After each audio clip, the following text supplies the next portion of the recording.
My children tried to lock me away in a retirement home so they could sell my house, but when I realized my grandchildren's future was at stake, I fought back with everything I had. And what I revealed in court made them wish they'd never crossed me.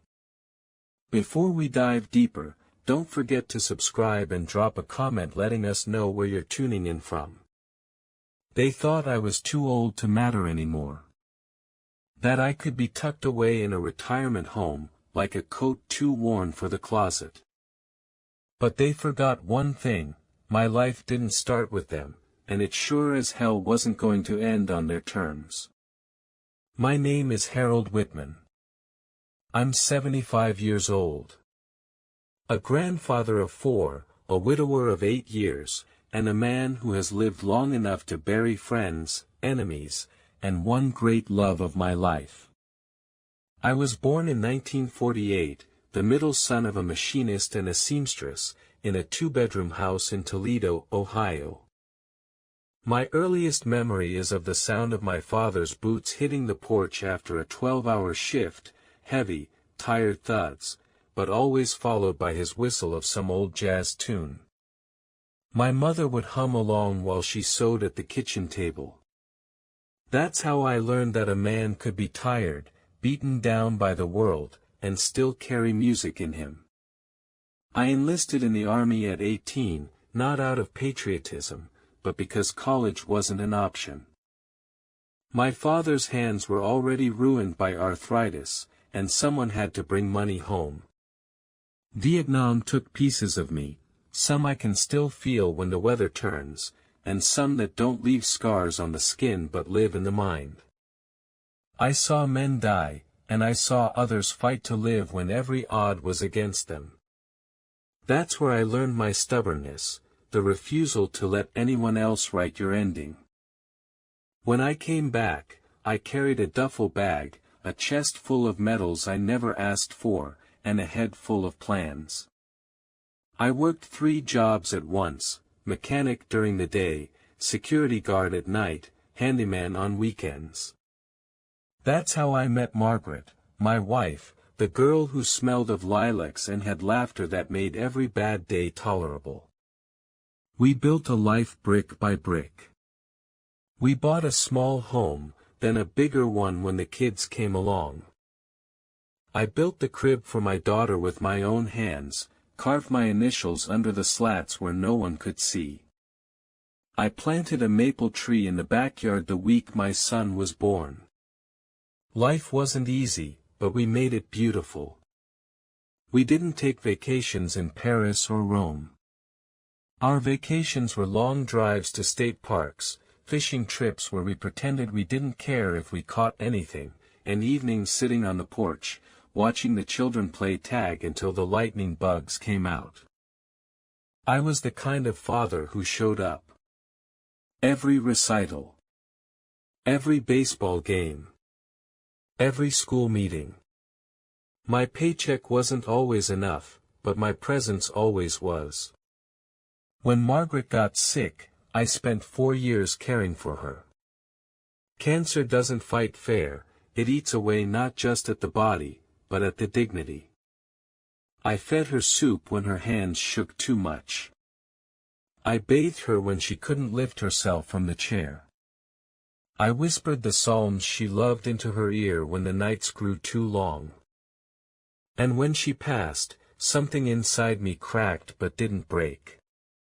After she was gone, I poured myself into my grandchildren. Emma, the oldest, calls me her second dad. Jacob, the little one with freckles, thinks my backyard is his personal adventure park. They became my reason to keep going when the house grew quiet and the bed turned cold. I still keep my workshop in the garage, tools polished, wood stacked neatly. I still mend things for neighbors, fix bikes for kids down the street, sharpen knives for old friends. My hands may be wrinkled, but they still know their purpose. My mind may wander now and then, but it still cuts sharp as a blade when it needs to. I am not a man ready to be put away. I am a man who has lived, bled, and built too much to be reduced to a line in someone else's ledger. And that is why, when my children whispered about nursing homes and safety, they had no idea who they were trying to cage. I had 2 children, Michael and Diane. Michael was the firstborn, and from the moment I held him, I thought I saw my father's eyes staring back at me. He was a quiet baby, always listening, always watching. I remember when he was 9 and fell from his bike, skinning his knee on the gravel. He tried to hide the tears, but they still leaked down his cheeks. I sat him on the hood of my old Chevy, patched him up, and told him the truth: courage isn't not being scared. It's doing the thing anyway. He nodded, silent as ever, but that night I found him practicing on the same bike until the streetlights flickered on. He grew up steady, dependable, or so I thought. He went into finance, a job I never understood but pretended to. He'd sit at my kitchen table, talking about markets and returns, while I nodded along, sipping my coffee. What mattered to me wasn't the jargon, it was the fact that he still came home, still sat at my table. Then there was Diane, my firecracker. She had her mother's stubborn streak and my temper, a dangerous combination. At 16, she once slammed her bedroom door so hard it cracked the frame, because I told her she wasn't going to prom with a boy who drove drunk. She didn't speak to me for a week. But 2 years later, when she left for college, she hugged me in the driveway and whispered, "Thanks for protecting me, Dad." I still remember when she gave birth to Emma, my first grandchild.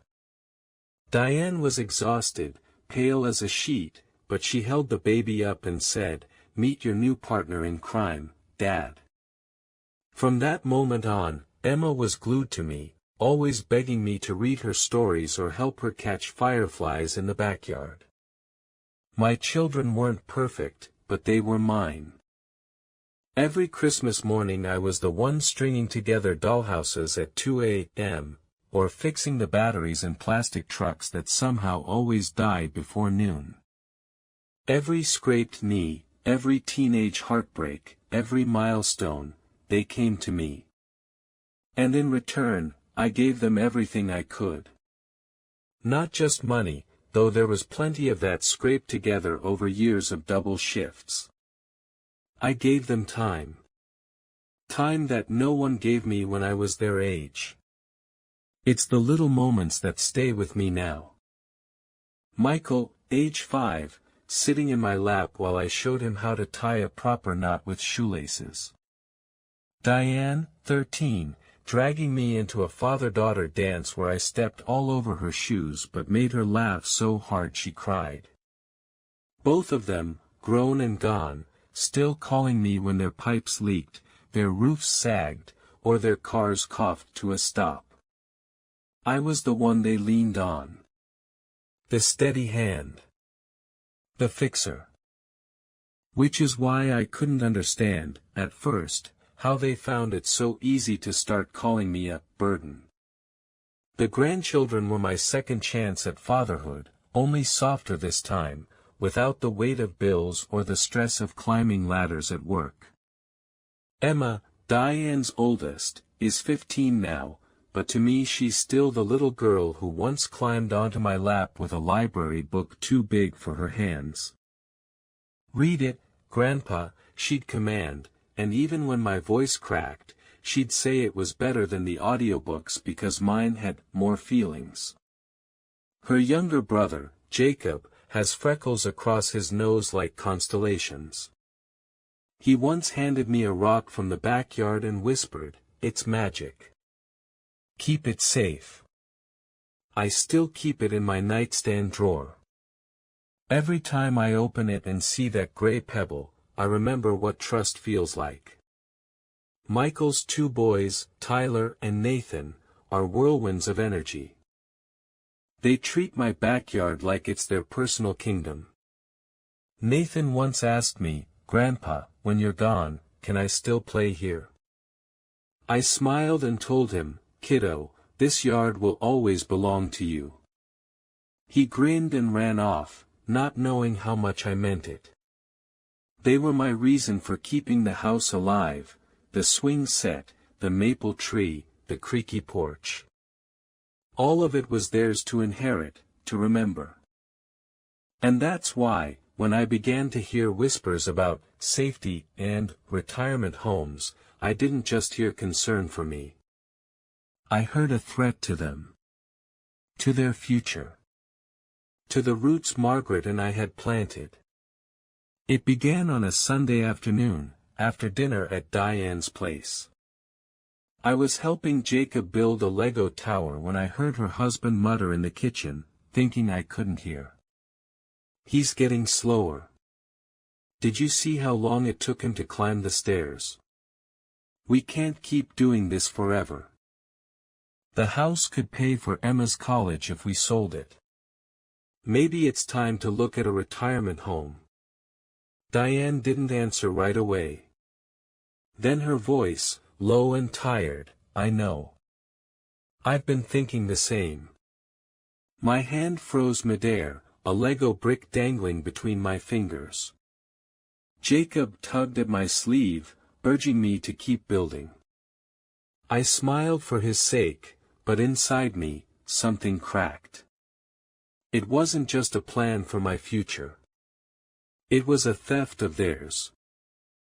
And right there, among the plastic bricks and the sound of children laughing, I made myself a silent promise: if they wanted a war over my life, I'd give them one. The next week, the scheme started to take shape, though they thought I was too blind to see it. Michael was the first to make his move. He invited me over under the pretense of helping with the boys' science projects. After dinner, when the kids ran off to play video games, he leaned across the table, his voice rehearsed and clipped. Dad, have you considered simplifying things? Simplifying? I asked, though I already knew where this train was headed. You're 75. The house is a lot of work. Taxes, maintenance, repairs. Diane and I, we worry. A retirement community could give you peace of mind. No burdens. No burdens.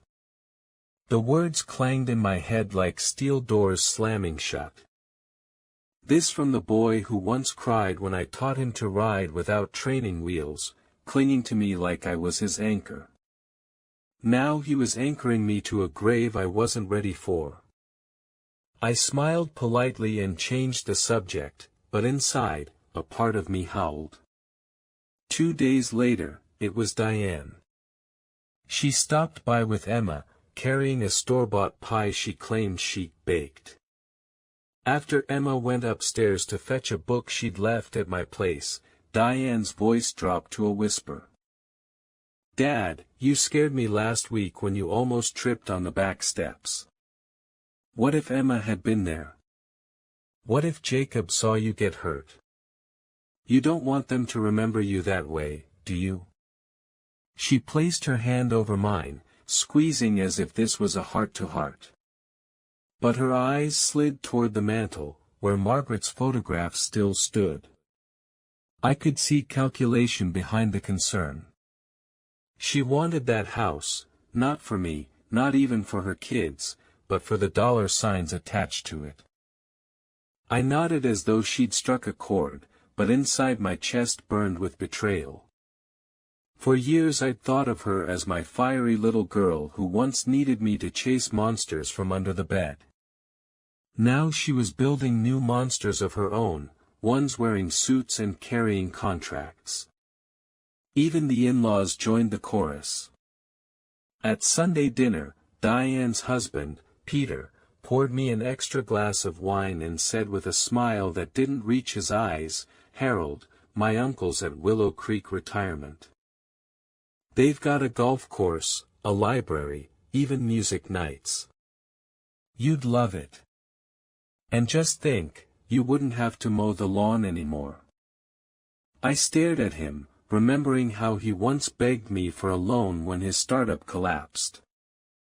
I'd written the check without hesitation, saving him from bankruptcy. And now here he was, pitching my exile like a travel brochure. Michael's wife, Sharon, was subtler. She invited me for coffee one afternoon, and between sips she casually mentioned, "Nathan needs braces," and Tyler's talking about private high schools. "It's hard, you know. The costs. But if the family pulled together, we could make it work." I saw the trap instantly. My house, my land, my sweat, already counted in her calculations, as if I were a line item in their budget spreadsheets. That night, I sat alone in my living room, the air heavy with silence. The walls around me weren't just plaster and wood, they were decades of memories. Margaret's laughter while painting the nursery. The children's handprints still visible on the basement wall where I let them help me pour concrete. The backyard tree that shaded every summer barbecue. And now my own blood wanted to erase it all, reduce it to equity. I felt the anger rising in me, hot and sharp, but beneath it, there was something colder. A plan forming, quiet but unshakable. They thought they could strip me of my dignity. They thought they could put me in a home, sell the roof above my head, and still sleep easy at night. But they had forgotten the lesson I learned in the army: the man who looks beaten is often just waiting for the right moment to strike. It happened on a Saturday evening. Michael invited me to his house for family dinner. The invitation sounded warm enough, but the tone in his voice had the same rehearsed cadence I'd heard from soldiers reporting bad news. When I walked through the door, I knew at once. The dining room was set, but the food was untouched. Diane sat at the far end, her hands folded too neatly in her lap. Peter leaned against the wall, arms crossed, avoiding my eyes. Sharon busied herself with water glasses she kept filling but never handing out. Even Emma and Jacob were upstairs, absent from the usual chaos that made family dinners bearable. It wasn't dinner. It was a tribunal. Michael cleared his throat, trying to sound casual. "Dad, sit down. We've been talking, and it's time to have a serious conversation." I lowered myself into the chair at the head of the table, the chair I'd once carved myself with a handsaw 40 years ago. They hadn't given me the seat out of respect. They wanted me there like a defendant in front of a jury. Diane was the first to speak. Her voice trembled, though whether from guilt or rehearsed emotion, I couldn't tell. "Dad, we love you. You know that. But we can't ignore the reality anymore. You're alone in that big house. It's dangerous. You've had near falls, and what if no one's around next time?" Peter jumped in, sharper, firmer. "It's not sustainable. The property taxes, the maintenance, it's just too much. A retirement community would be better for everyone. You'd be cared for, and the house could be put to good use." Good use. He meant good money. I turned my eyes to Michael. He had always been the quieter one, the thinker.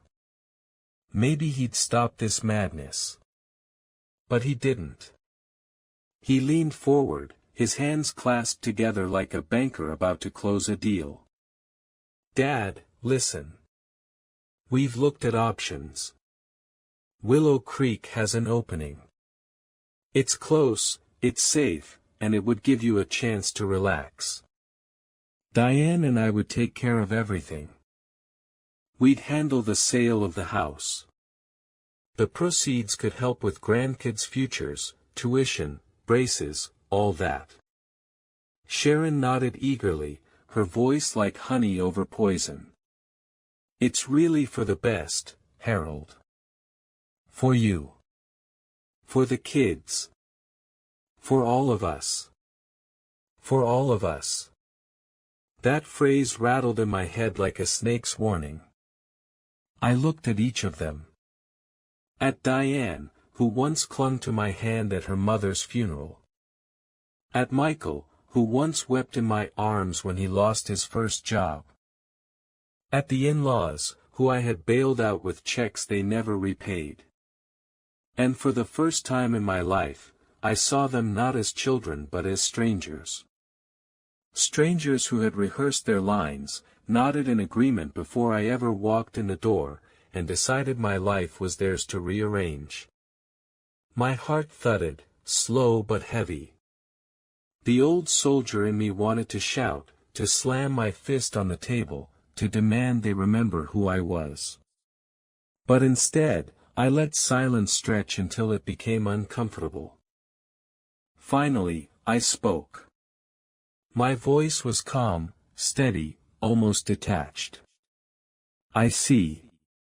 Michael's shoulders relaxed, as if he thought I'd surrendered. Diane let out a shaky breath of relief. Peter and Sharon exchanged satisfied glances. But inside, something in me had shifted permanently. I wasn't their father in this moment. I was their mark, their project, their payday. And that was the point of no return. I smiled faintly, folding my napkin with deliberate care. If that's how you feel, then I'll think about it. They didn't know those words weren't surrender. They were strategy. Because while they believed they'd won, I was already planning the counterstrike that would tear their scheme apart. That night, after the so-called family dinner, I sat alone in my study. The grandfather clock ticked steadily, Margaret's photograph watching me from the mantel. I poured myself a glass of bourbon, though my hands didn't tremble. If anything, they felt steadier than they had in years. They thought I was cornered. But I hadn't survived war, decades of hard work, and the loss of my wife just to be shoved into a padded chair in some sterile retirement hall. I opened the old oak cabinet in the corner and pulled out a battered leather folder, the same one I'd used for army paperwork, mortgage records, even Margaret's hospice bills. Inside were deeds, titles, bank statements, the bones of a lifetime. My children assumed I'd lost track of these. They had no idea I knew where every cent, every acre, every account still lived. The first call I made was to Thomas Avery, an old friend and my lawyer for 40 years. Thomas had been there when I bought the house, when I updated my will after Margaret died, and when I set up small college funds for the grandchildren. His voice, gravelly with age but sharp with purpose, steadied me. "Harold," he said, after I explained everything, "this isn't the first time I've heard of children trying to push a parent into a home. But you've got leverage. More than they realize." We spent 3 hours drafting documents. A new will. A trust fund earmarked solely for the grandchildren's education. The stipulation was clear, not one penny could be touched by their parents. If my children wanted to treat me as a burden, they would at least live to see me lift their own kids higher than they deserved.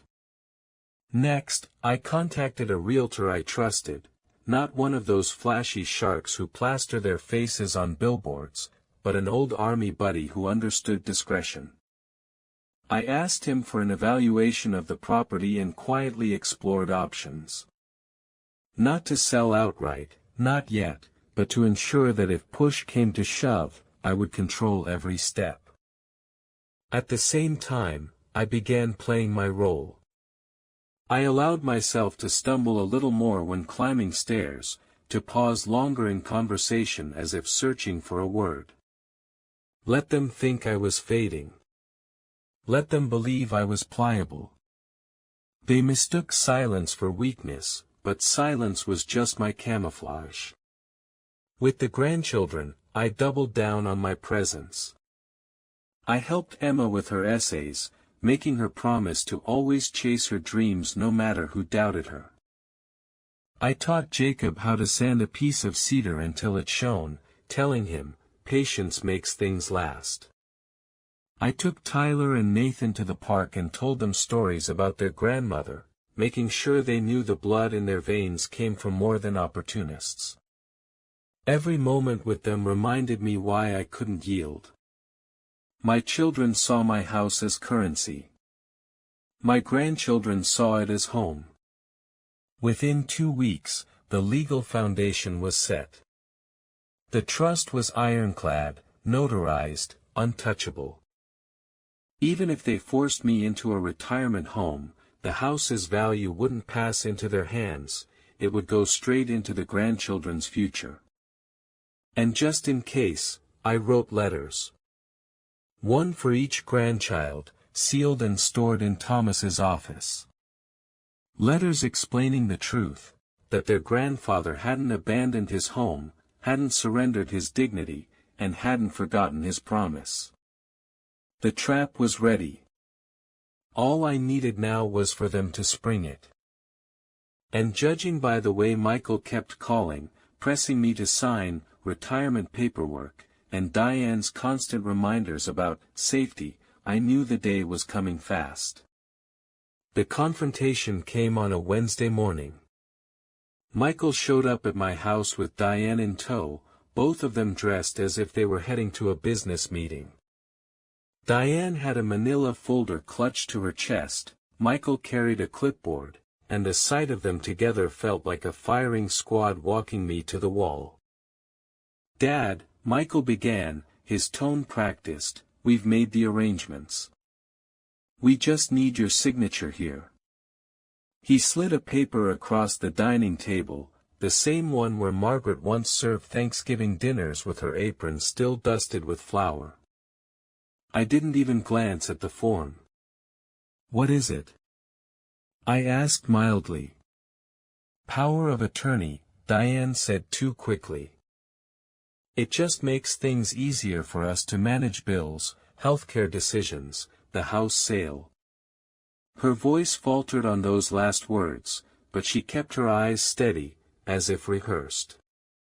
I leaned back in my chair, folding my hands in my lap.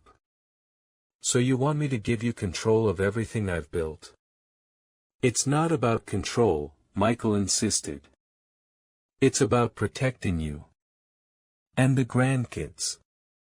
Don't you want Emma to go to college? Don't you want Jacob, Tyler, and Nathan to have opportunities?" The audacity nearly made me laugh. They were dressing greed in the costume of care. I stared at them for a long moment, then finally said, "Very well. Let's take this to someone impartial. A judge." They exchanged a quick glance, one of surprise, then relief. They thought I was agreeing. They thought the old man was finally bending. 2 weeks later, we were in the county courthouse. The courtroom smelled faintly of dust and old books. Diane and Michael sat with their lawyer, a slick man in a navy suit who looked at me like I was a formality to bulldoze. Their case was simple: I was too old, too fragile, and it was, in the family's best interest, for them to take over my affairs. When the judge asked if I had counsel, Thomas Avery stood up beside me, his gray hair gleaming under the fluorescent lights. He adjusted his glasses, and with a steady voice, he began laying out the documents we'd prepared. "Your Honor," he said, "my client is neither incapacitated nor incapable. In fact, he has recently executed new estate documents that ensure his grandchildren's welfare is secured. The home in question has already been transferred into an irrevocable trust. The only beneficiaries are the grandchildren, Emma, Jacob, Tyler, and Nathan.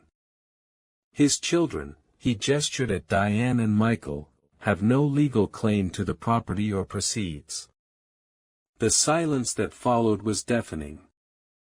Michael's jaw went slack. Diane's hands trembled on the table.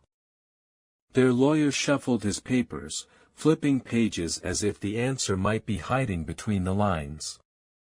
The judge cleared her throat. So to be clear, Mr. Whitman still owns his affairs, and his home is legally out of reach of these petitioners. Correct, Thomas said firmly. I finally spoke, my voice calm but carrying through the room. They wanted to put me away in a retirement home to strip the life I built. They used my grandchildren's names as excuses. But I will not be erased. I will not be discarded. And I will not let their greed poison the next generation. The judge's gavel came down. Case dismissed. The petitions are denied. Mr. Whitman, you remain in control of your own life. Michael muttered something under his breath, face crimson with humiliation. Diane's eyes brimmed with tears, not of regret, but of rage. They had planned for months, maybe longer, and in one morning, it all crumbled. As we left the courtroom, I caught sight of Emma in the hallway, clutching her backpack. She had skipped her debate practice to be here. When she saw me, she broke into a smile, one filled with relief. "Grandpa," she whispered, hugging me tight, "I knew you wouldn't let them win." And in that moment, I felt no anger, no bitterness. Just resolve. They tried to lock me away. Instead, I locked away their greed.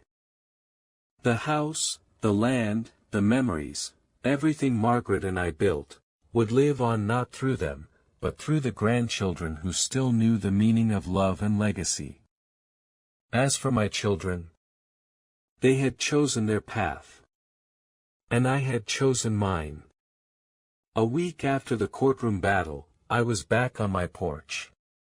The maple tree Margaret and I planted stood tall above me, its branches shifting in the breeze like an old friend stretching in the sunlight.